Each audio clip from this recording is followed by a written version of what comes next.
जय श्री कृष्ण। गीतोपनिषद चैनल में चल रहे श्रीमद् भगवद गीता के चतुर्थ अध्याय के 20 श्लोक पूर्ण हुए थे। श्रीमद् भगवद गीता का अखंड पाठ गीतोपनिषद चैनल में चल रहा है, जिसमें भगवान श्री कृष्ण ने अर्जुन को क्या कहा, यह आगे वृत्तांत बताया जा रहा है।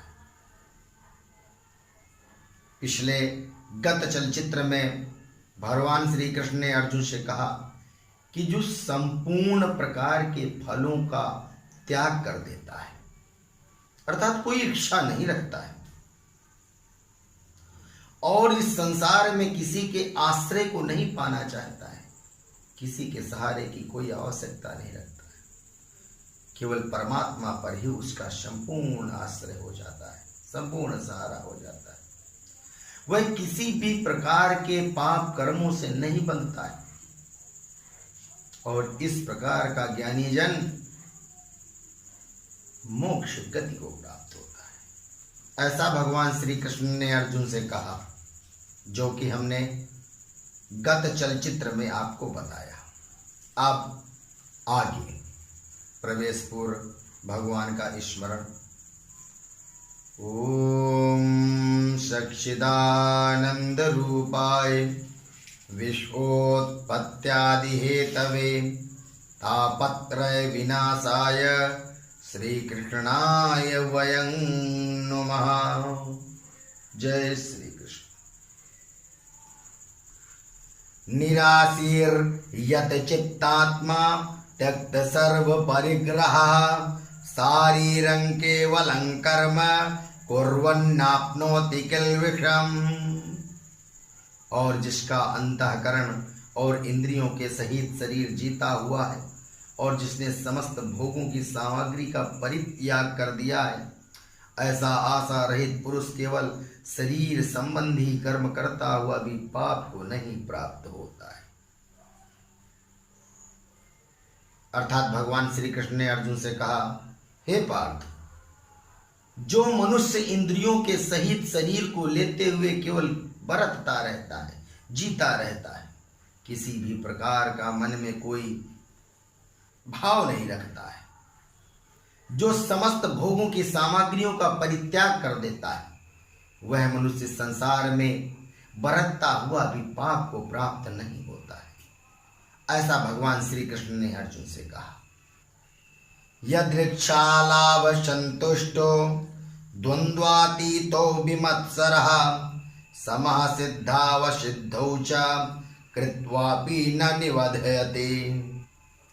और जो बिना इच्छा के अपने आप प्राप्त हुए पदार्थ में सदा संतुष्ट रहता है, जिसमें ईर्ष्या का सर्वथा अभाव हो गया, जो हर्ष शोक आदि द्वंद्वों से सर्वथा अतीत हो गया, ऐसा सिद्धि और असिद्धि में सम रहने वाला कर्मयोगी कर्म करता हुआ भी उससे नहीं बंधता।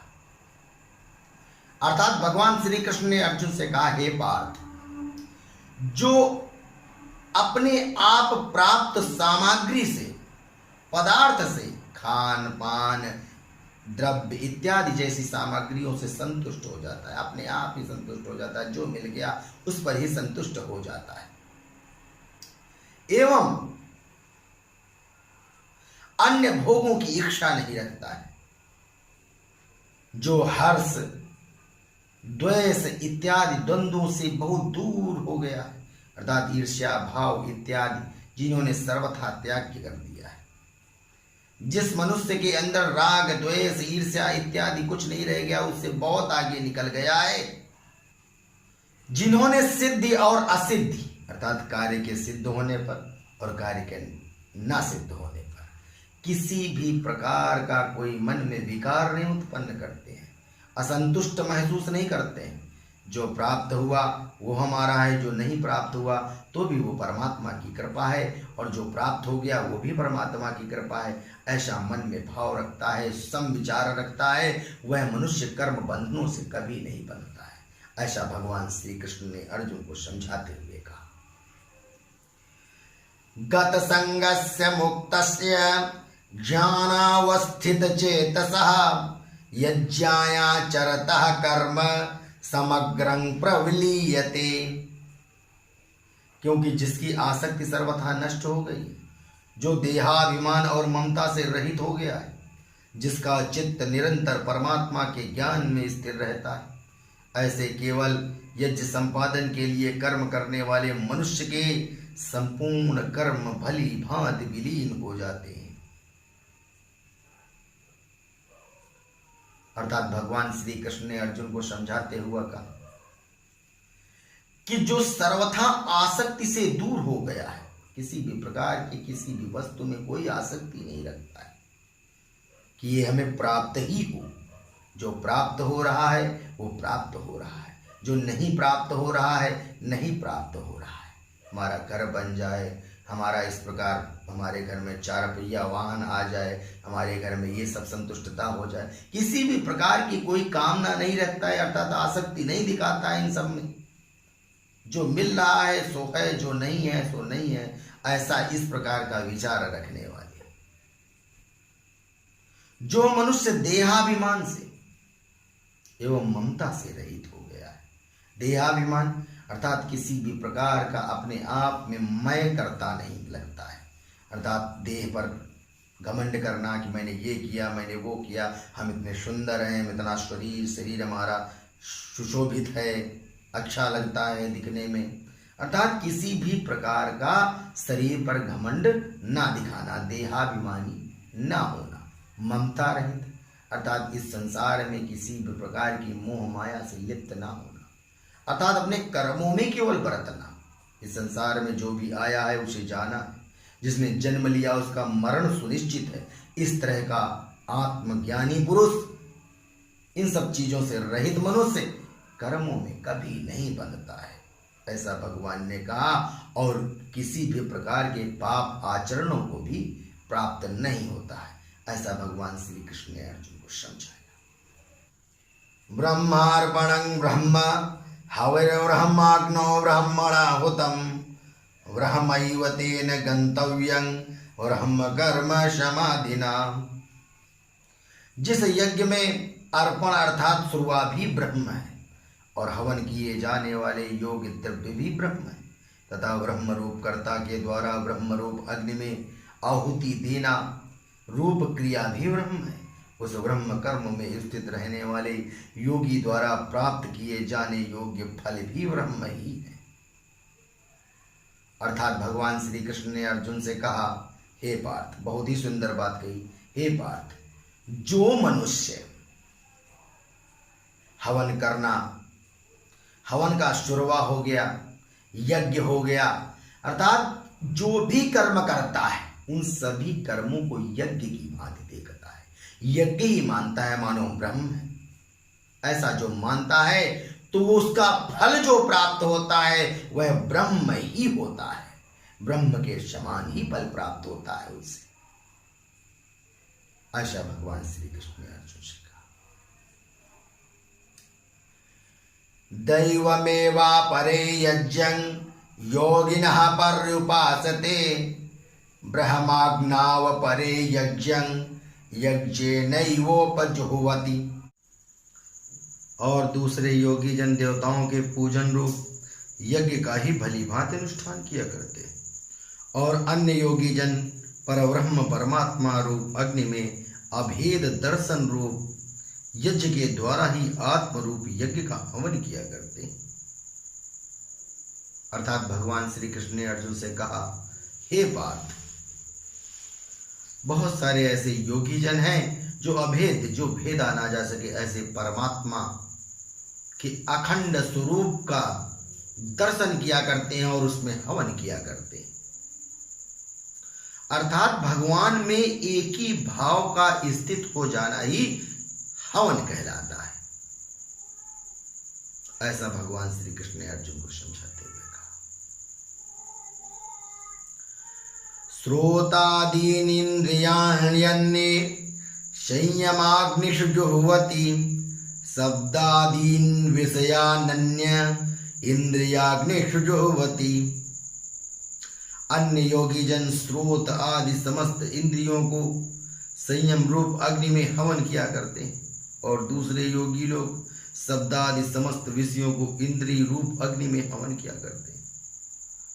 अर्थात भगवान श्री कृष्ण ने अर्जुन से कहा, हे पार्थ, बहुत सारे और ऐसे योगी जन हैं जो श्रोत्रादि के द्वारा अर्थात कानों के द्वारा सुनने अर्थात सुनने की शक्ति के द्वारा हवन किया करते हैं।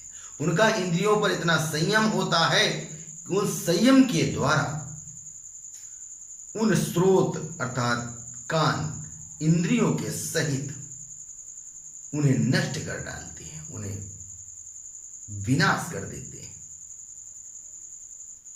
और कुछ योगी जन शब्दादियों के द्वारा हवन किया करते हैं, तथा शब्द बोल करके हवन किया करते हैं, शब्दों का हवन किया करते हैं। ऐसा भगवान श्री कृष्ण ने अर्जुन से कहा।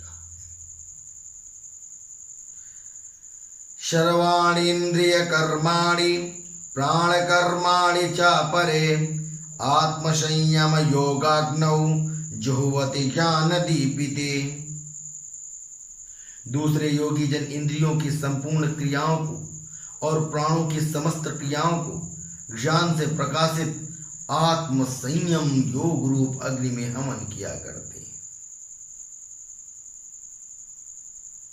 अर्थात भगवान श्री कृष्ण ने कहा, हे पार्थ, बहुत सारे योगी जन इंद्रियों से उत्पन्न होने वाली क्रियाएं, प्राणों से उत्पन्न होने वाली क्रियाओं को ज्ञान के द्वारा प्रकाशित, ज्ञान से जो प्रकाशित आत्म संयम के द्वारा, अपने आत्म संयम के द्वारा उन्हें विनष्ट करते रहते हैं और उनका हवन किया करते हैं। हवन का अर्थात सच्चिदानंद स्वरूप परमात्मा में एक ही भाव का स्थित हो जाना और किसी का चिंतन ना करना, यही हवन कहलाता है। ऐसा भगवान श्री कृष्ण ने कहा। द्रव्य यज्ञास्तपो यज्ञ योग यज्ञास्तथा परे स्वाध्याय ज्ञान यज्ञाश्च यतया संसित व्रताः। कई पुरुष द्रव्य संबंधी यज्ञ करने वाले, कितने ही तपस्या रूप यज्ञ करने वाले तथा दूसरे कितने ही योग रूप यज्ञ करने वाले और कितने ही अहिंसा आदि तीक्ष्ण व्रतों से युक्त यत्नशील पुरुष स्वाध्याय रूप ज्ञान यज्ञ करने वाले। अर्थात भगवान श्री कृष्ण ने अर्जुन से कहा, हे पार्थ, कितने तो लोग द्रव्य संबंधी यज्ञ करने वाले हैं, अर्थात सामग्रियों को एकत्रित करके यज्ञ करने वाले, पूजनादि सामग्री को एक जगह एकत्रित कर यज्ञ करने वाले, कितने तो तपस्या करके फल करने वाले हैं, यज्ञ करने वाले, तथा कितने तो योग रूप के द्वारा यज्ञ करने वाले, और कितने अहिंसादिक व्रतों को धारण करके यज्ञ करने वाले, अर्थात ऐसे व्रतों को धारण करते हैं, व्रत को धारण करके तीक्ष्ण व्रतों को धारण करके यज्ञ किया करते हैं। और कितने भी योगी जन ज्ञान रूप यज्ञ किया करते हैं, अर्थात स्वाध्याय रूपी यज्ञ ज्ञान यज्ञ किया करते हैं। ऐसा भगवान श्री कृष्ण ने अर्जुन से कहा। अपाने जोहति प्राणं प्राणे अपानं तथा परे प्राणापान गति रुद्ध्वा प्राणायाम परायणाः अपरे नियताहाराः प्राणान् प्राणेषु जुह्वति सर्वे अप्येते यज्ञविदो यज्ञक्षपित कल्मषा।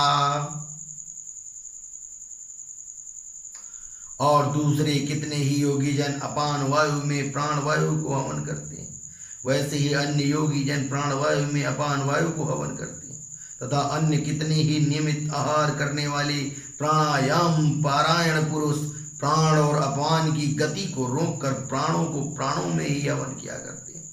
ये सभी साधक यज्ञों के द्वारा पापों का नाश कर देने वाले और यज्ञों को जानने वाले हैं।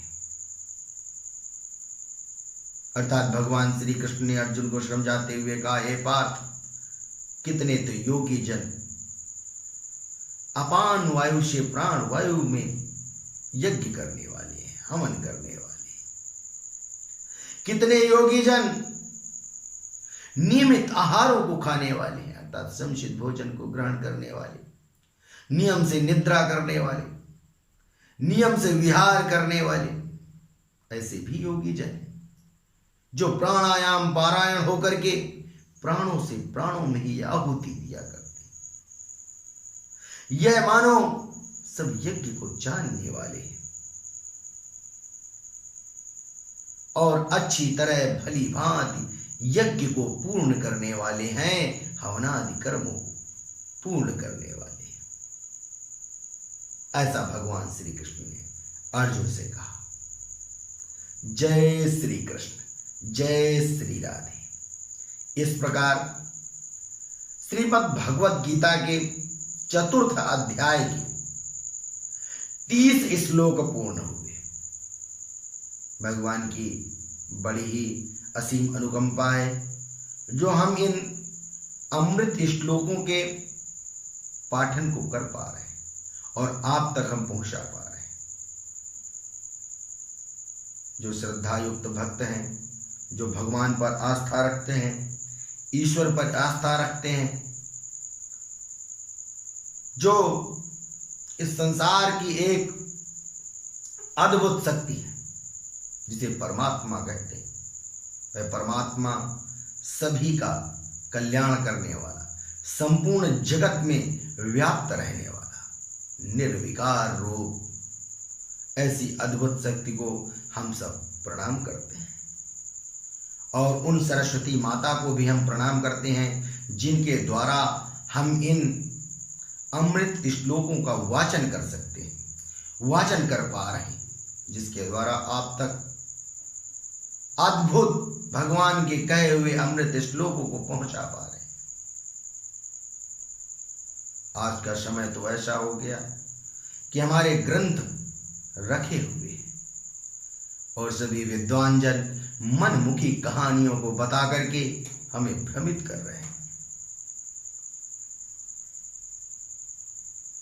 हमारा प्रयास है उचित जानकारी एवं शास्त्रों में लिखे हुए उचित श्लोकों का अर्थ आप तक पहुंचाया जाए, जिससे हम यह जान पाएं कि हमारी संस्कृति में, हमारी सभ्यता में, हमारी इस अमृत रूपी भगवत गीता में भगवान श्री कृष्ण के मुखारविंद से किन वचनों को कहा गया है। भगवान ने तो बहुत ही श्रेष्ठ वचन कहे हैं, उनका भी बहुत लोग मनमुखी अर्थ निकाल लेते हैं। जो अर्थ नहीं होना चाहिए वो भी अर्थ निकाल करके भगवान पर रोपित कर देते हैं कि भगवान ने ऐसा गीता में कहा है। अर्थात अपने वचनों का सुझाव स्वतः नहीं दे पाते हैं, एक महापुरुष के ऊपर डाल देते हैं। अपने निर्णयों को खुद नहीं ले पाते, महापुरुष के ऊपर डाल देते। कोई महापुरुष कभी कुछ गलत नहीं कह सकते। वो परमानंद माधव हैं जिन्होंने हमें इस संसार से मुक्ति के साधन के लिए ये अमृत गीता को कहा।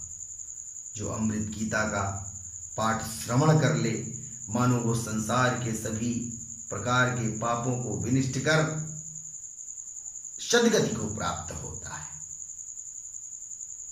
फिर अगर इसका रसास्वादन कर लिया जाए तो बहुत ही उत्तम बात है। और फिर उसके बाद इसको पढ़ने का हमारे अंदर ज्ञान आ जाए, ये तो परम ही श्रेष्ठ बात है। ये ईश्वर ही चाहता है, परमात्मा ही चाहता है, तब वैसी बुद्धि बनती है, तभी ये सब जन कल्याण हेतु कर्म हमसे हो पा रहे हैं। जो मैं प्रयासरत हूं, कोशिश करता हूं कि आप तक उचित से उचित जानकारियां पहुंचाने का प्रयास है। आपसे अनुरोध है कि अगर आपको भगवत गीता अच्छी लगती है तो जो चैनल में हमारे नए हैं, चैनल का नाम गीतोपनिषद है, वो सब्सक्राइब करें, जिससे आगे के आने वाले वीडियो का नोटिफिकेशन पहले से पहले आप तक पहुंच सके, जिससे आपको जानकारी हो कि हमने क्या जानकारी आपके साथ साझा की है। जय श्री कृष्ण, जय श्री राधे।